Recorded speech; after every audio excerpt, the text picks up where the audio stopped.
A gente viu aí na reportagem sobre café que o Rio Grande do Sul não produz café comercialmente, em grande parte por conta de questões climáticas. A gente conversa agora com o pesquisador da Embrapa Trigo e agrometeorologista Gilberto Cunha. Tudo bem, Cunha? Tudo bem, tudo bem. Bem, partindo desse pressuposto de que o Rio Grande do Sul não produz café por conta de questões climáticas, e a gente vem falando com frequência aí sobre mudanças climáticas, dá para se dizer que um dia vai ter clima favorável para a produção de café deste grão do café aqui no estado? Bom, essa é uma questão que merece ser um pouco melhor analisada. Primeiro, o Rio Grande do Sul não produz café em termos de comerciais, né? No litoral norte, na região das Missões, nos chamados fundos de quintais, existem muitos pés de café. Então, nos mesmos locais em que hoje, se adaptam às chamadas fruteiras de clima tropical, o caso do maracujá, manga, mamão, outras fruteiras desse tipo. Também há pés isolados, plantas isoladas de café. Evidentemente, não cafezais comerciais, né? Mas existe essa possibilidade. O grande entrave à produção de café no Rio Grande do Sul, também parte de Santa Catarina, parte do Paraná, na região chamada temperada, é essa parte do país em que as geadas são frequentes e mais intensas, principalmente no outono, no inverno com maior ênfase e até o início da primavera. Então, eu diria assim, ó, que a adaptação do café, de pomada de café de forma comercial no estado está longe, e também não creio que a mudança do clima, o que ora se projeta, vá suprir essa lacuna de transformar uma região temperada, com ocorrência de geada, numa zona de clima tropical, onde melhor se adapta às plantas de café.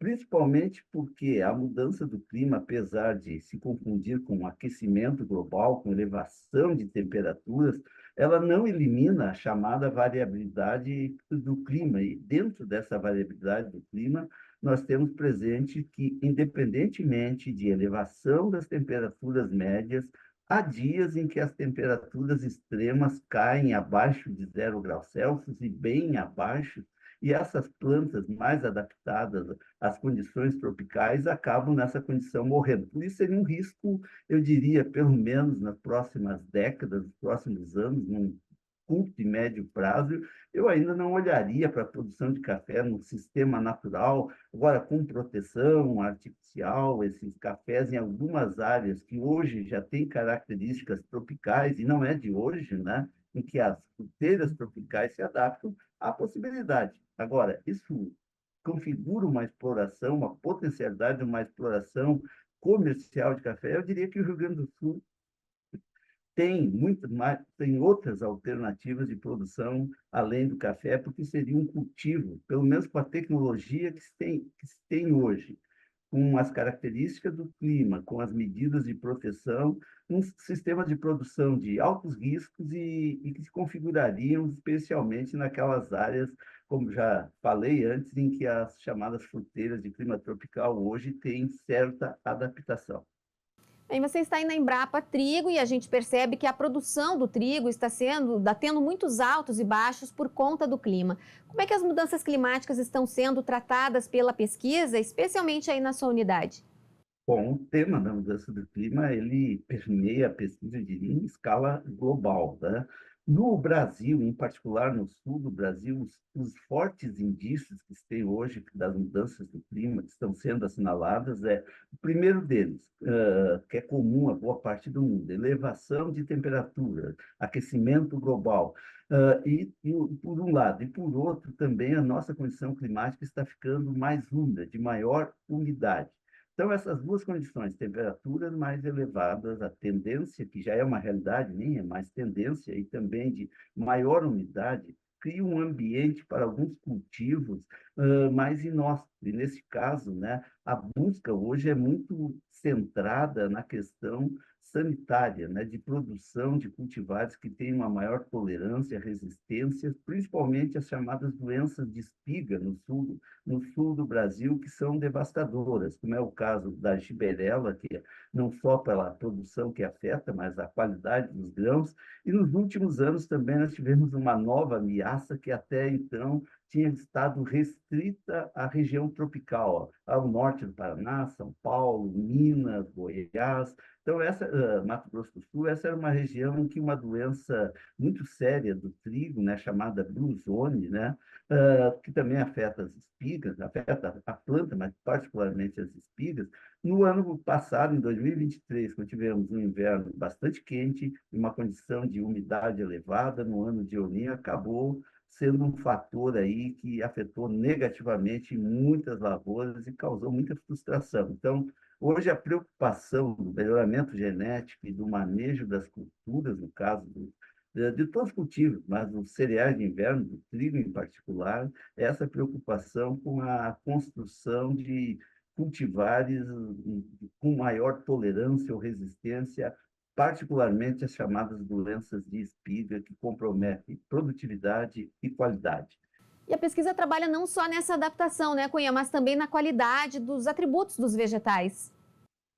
Sem dúvida, sem nenhuma. A pesquisa acaba sendo muito orientada, a pesquisa mais aplicada, né? É evidente que da chamada pesquisa básica é que resultam os grandes saltos, as grandes transformações, mas a pesquisa segue as orientações do mercado. A própria soja, de tempos em tempos, o mercado internacional já tem exercido alguma pressão na necessidade de elevação um pouco mais do teor de proteína, né?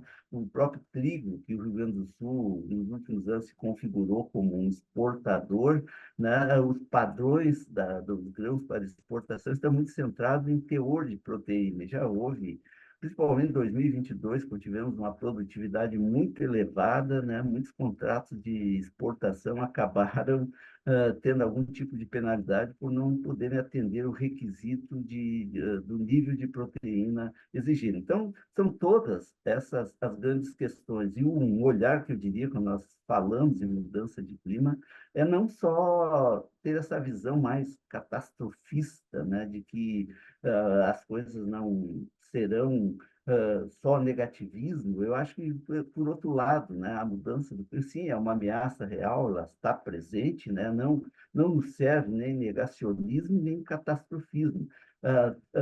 A mudança do clima tem levado ao surgimento, à criação de novos negócios. Eu vou citar só dois, que hoje são muito fortes e muito importantes para o sul do Brasil. A indústria dos biocombustíveis, né, ela não estaria aí se não fosse o rastro da economia verde, se não fosse a Rio 92, se não fossem os acordos internacionais de mudança da matriz energética. Então, toda essa mudança, essa indústria dos biocombustíveis, ela surge no rastro da mudança do clima global. Os novos bioinsumos, né, um dos segmentos que mais cresce hoje no país, na área industrial e na agricultura particularmente, também vem muito forte, muito centrado aí na busca de soluções, na mitigação, na redução das emissões dos gases causadores de efeito estufa. Então, o que eu gostaria é que a gente não perca de vista, né, que a mudança do clima ela é preocupante, ela é real, nós vivemos há pouco, né? Há pouco, eu falo final de abril, começo de maio desse ano, uma das maiores tragédias climáticas do Rio Grande do Sul, considerada por muitos como já um dos reflexos da mudança do clima global. Então, sim, preocupa, por um lado, por outro, também cria novas oportunidades aí de negócios, como é o caso da indústria dos biocombustíveis, a indústria dos bioinsumos e, efetivamente, no caso da produção de soja na metade sul do Rio Grande do Sul, uma nova configuração, um novo ambiente de maior favorabilidade pelo aumento das chuvas. Chuvas que até os anos 60, lá no extremo do estado, eram da ordem de 1.300 milímetros na média, toda a metade sul do estado era inferior a 1.500 milímetros de chuva por ano, hoje está em 1.600 milímetros, ou seja, nós tivemos uma elevação substancial na quantidade de chuva, isso mensurada pelas normais do clima. Não estamos nem falando em modelagem avançada, de modelos GCM, estamos apenas olhando para as chamadas normais climatológicas dos períodos 31 a 1960, 61 a 1990 e o período padrão mais recente, 1991 e 2020. É realmente um excelente ponto, Cunha, também ter um olhar positivo sobre tudo que está acontecendo. Obrigada pela sua participação. Nós que agradecemos.